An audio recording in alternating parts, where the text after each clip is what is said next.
I can almost guarantee you've never seen anything like this.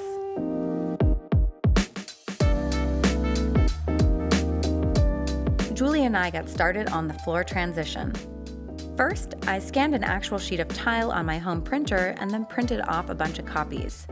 Then I cut out the shapes of the tile and carefully placed it into the pattern that I envisioned on the floor. I designed it to be a mix of hardwood and tile, where the tile actually flows right into the hardwood.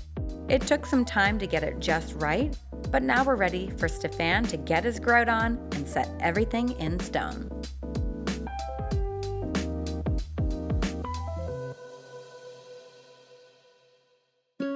Now we're ready to lay in the hardwood.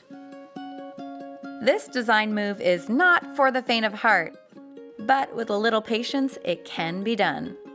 I'm calling it a shoreline transition because it reminds me of the ocean waves rolling up over the sand. My DIY template is coming in handy once again. We carefully trace our pattern onto the hardwood, then cut it even more carefully with a jigsaw.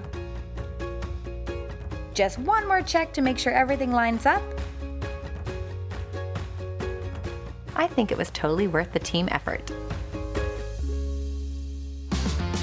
For a clean finish, sand off any rough edges of the wood and then fill the transition with caulking.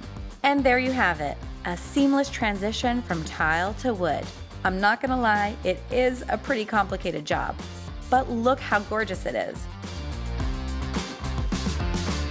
For some extra inspiration, check out my website and blog at DIYmom.ca. And don't forget my Instagram, where you can share your DIY successes with me.